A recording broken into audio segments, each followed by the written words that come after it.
Let's see this question. Gaseous mixture used by Miller for synthesis of amino acids through heat and electric discharge included. तो बच्चों Miller ने क्या किया था, Miller ने एक एक्सपेरिमेंट किया था. उसने ओपेरिन एंड हेल्डेन की थ्योरी को प्रूव करने के लिए एक्सपेरिमेंट किया. और ओपेरिन हेल्डेन ने अर्ली अर्थ पर जो भी कंडीशंस बताई थी उन कंडीशन को साइमुलेट करने का अपने एक्सपेरिमेंट में जनरेट करने का ट्राई किया. साइमुलेट करना मतलब वैसी ही जो कंडीशन थी जो अर्ली अर्थ पर थी उसको क्रिएट करने का ट्राई करा. तो वो कंडीशंस कौन सी थी?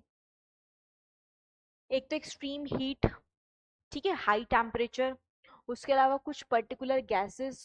तो अब आपसे क्वेश्चन यही पूछ रहा है कि मिलर ने जो गैसेस ली थी वो कौन कौन सी थी. तो वही गैसेस थी जो ओपेरिन हेल्डेन ने बताया था कि अर्ली एटमॉस्फेयर में ये गैसेस होती थी. तो क्या वो मीथेन थी? बिल्कुल सही मीथेन थी. अमोनिया था? बिल्कुल अमोनिया था. हाइड्रोजन था? बिल्कुल सही हाइड्रोजन था. वाटर वेपर था? ये भी था बच्चों. तो अभी तक तो हमें ऑप्शन ए जो है वो करेक्ट लग रहा है. फिर बी में देखते हैं. मीथेन था? बिल्कुल सही. अमोनिया था? बिल्कुल सही. नाइट्रोजन था? नो, नाइट्रोजन नहीं था. वाटर वेपर था? यस, लेकिन नाइट्रोजन की वजह से ये ऑप्शन हो गया रॉन्ग. फिर से आप सी ऑप्शन देखेंगे तो सी ऑप्शन में फिर से आपको नाइट्रोजन दिखा, तो ये रॉन्ग हो गया.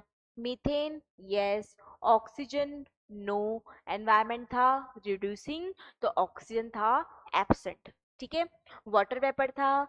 यस. तो ये वाला ऑप्शन भी क्या हो जाएगा बच्चों? नाइट्रोजन और ऑक्सीजन की वजह से हो जाएगा रॉन्ग. अमोनिया था? Yes.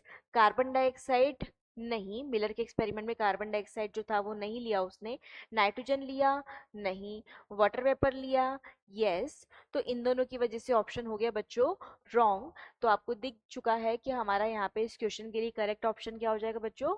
Option A would be the correct answer for this question.